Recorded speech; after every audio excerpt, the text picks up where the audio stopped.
여러분도 요즘 AI 잘 쓰고 계신가요? 저는 요즘 거의 매일 AI랑 함께 일하고 있는 것 같아요. 정말 든든한 파트너가 생긴 느낌이랄까요?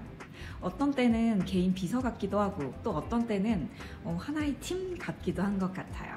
일을 시작할 때는 기획안의 초안을 좀 AI한테 먼저 받아보면서 방향을 잡는 데 드는 시간이 훨씬 줄어들었고요.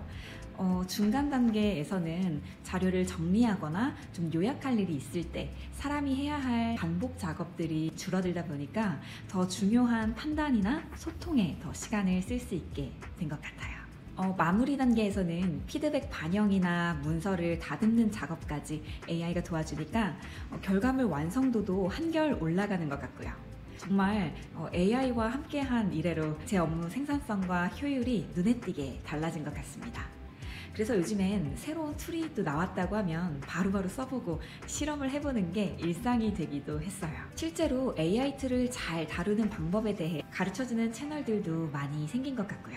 이런 변화들이 비단 개인들만 겪는 건 아닌 것 같습니다. 뉴스를 보면 어떤 회사는 AI로 앱을 하나 뚝딱 만들어서 매출이 몇 배로 뛰었다. 또 어떤 조직은 AI 도입 이후에 대규모 구조조정을 했다와 같은 이야기들이 쏟아져 나오더라고요. 제가 최근에 만나뵀던 조직의 리더분들도 대화 중에 AI 이야기를 꼭 하시더라고요. 챗GPT 진짜 좋더라. 이건 웬만한 직원들보다 낫던데?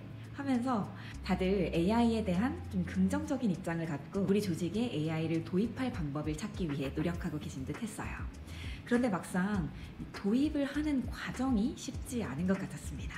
돈을 들여서 구독권 결제도 하고 또 회사 서재에 AI 관련 도서들도 구비해두고 AI 전문 강사, 특강 강사들을 초빙하기도 하면서 모든 직원들이 적극적으로 업무에 활용하기를 권장했지만 반응이 뜨뜨미지근하다는 거죠.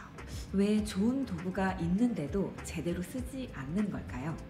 전 처음에 이 리더분들의 고민을 들었을 때는 AI에 대한 막연한 좀 거부감 같은 게 있나? 아니면 아직 좀 익숙하지 않아서 그런가? 라고 생각을 했었어요. 그런데 직원들의 반응을 조금 더 들어보고 또 관찰해 보니까 문제는 그보다 더 깊은 데 있더라고요. 문제는 도구가 아니었습니다. 도구를 충분히 활용할 수 있는 환경이 조성되지 않았다는 것. 그게 진짜 문제였어요. 일단 다들 좋다고 하니까 이런저런 AI 툴들을 도입하기만 했을 뿐 정작 그 툴을 우리 업무에 어떻게 활용할 수 있을지 혹은 툴이 도입이 되면서 유지하거나 바꿔야 하는 업무 방식은 없는지와 같은 근본적인 논의가 빠져 있었던 거죠.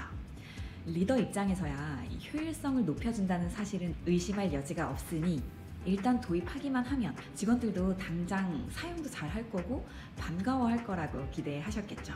하지만 직원들 입장에서는 이미 진행하고 있는 업무들도 있고 또 늘 해오던 방식이 이미 익숙한 상태인데 갑자기 새로운 툴을 사용해보라는 회사의 새로운 시도가 그리 달갑지는 않았을 겁니다. 기존 업무들을 해내는 와중에 또 새로운 툴을 익혀야 하니 부담이 커질 테고 또 늘 해오던 방식을 새로운 방식으로 바꿔나가는 과정도 번거롭게 느껴질 테니까요.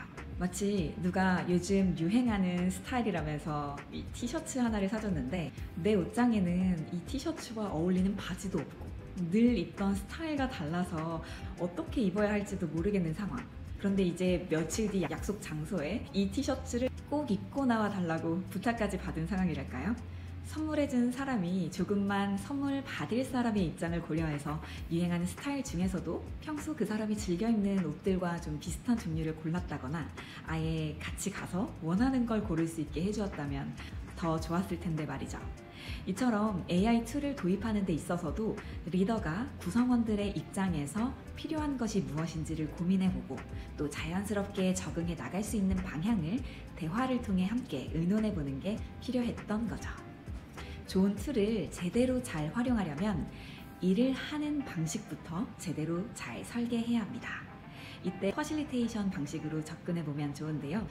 기술과 퍼실리테이션이 어떤 관련이 있는지 좀 의아하신 분들도 계실 텐데요.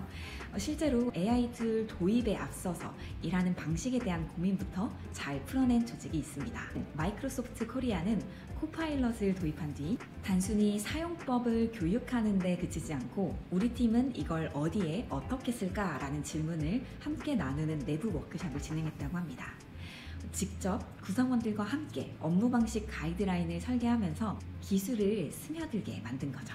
현대 모비스도 비슷합니다. AI 문서 요약 솔루션을 도입하면서 내부 실험 조직을 먼저 운영했다고 해요. 우리 부서 업무 중에 어디에 이걸 쓸 수 있을까를 부서별로 실험하고 정리하는 단계를 추가한 거죠. 툴을 그냥 얻는 게 아니라 조직 안에서 일의 흐름과 함께 재설계했다고 할 수 있어요. 이런 사례들을 보면 기술의 핵심은 무엇을 도입했느냐보다 함께 그리고 어떻게 써보기로 했느냐에 있다는 걸 알 수 있죠. 정리하자면 먼저 AI를 도입해서 무엇을 할 건지 생각해 봐야 할 것 같습니다. AI가 더 잘 할 수 있는 일과 여전히 사람이 해야 하는 일, 그리고 AI와 사람이 함께 할 수 있는 일을 나눠보거나 우리 조직 업무 특성에 잘 맞는 툴을 정해보는 거죠. 다음으로 AI를 어떻게 활용할 건지 생각해 봐야 할 것 같습니다.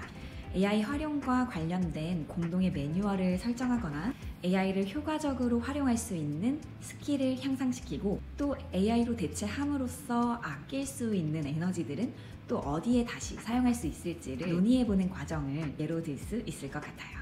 AI는 정말 강력한 도구임은 분명합니다. 그리고 그 흐름에 맞춰서 우리가 변화해야 하는 것도 분명하죠. 하지만 저는 요즘 점점 더 확신하게 되는 것 같아요. 기술은 도입만으로는 진짜 변화를 만들지 못한다는 걸요. 무엇을 바꿔야 할지, 또 무엇은 지켜야 할지, 우리가 어떻게 함께 일할지를 이야기하지 않으면 아무리 좋은 기술이라도 조직 안에 깊이 뿌리내리긴 어렵다고 생각합니다. AI는 우리가 더 나은 의사결정을 할 수 있도록 돕는 도구잖아요. 조직에서의 의사결정은 혼자가 아니라 함께 하는 것이기에 어떤 도구를 어떻게 활용할지 함께 논의하는 퍼실리테이션식 접근이 반드시 필요하다고 생각합니다. 다시 말해 현재 업무 방식을 점검하고 변화와 관련된 역할과 기대를 정리하고 새로운 업무 방식을 함께 설계해보는 과정이 꼭 필요한 거죠. 그럼 영상을 시작하면서 드렸던 질문을 다시 한번 해볼게요. 여러분의 조직에서는 AI 잘 쓰고 계신가요? 그 AI 툴을 활용하기에 앞서 충분히 함께 논의하셨나요? 정말로 AI를 우리 조직에 도움이 되는 방향으로 도입하고 싶은 리더분들이라면 오늘 다루었던 내용을 꼭 한번 고민해 보시면 좋겠습니다. 그럼 다음 영상에서 이어서 만날게요. 감사합니다.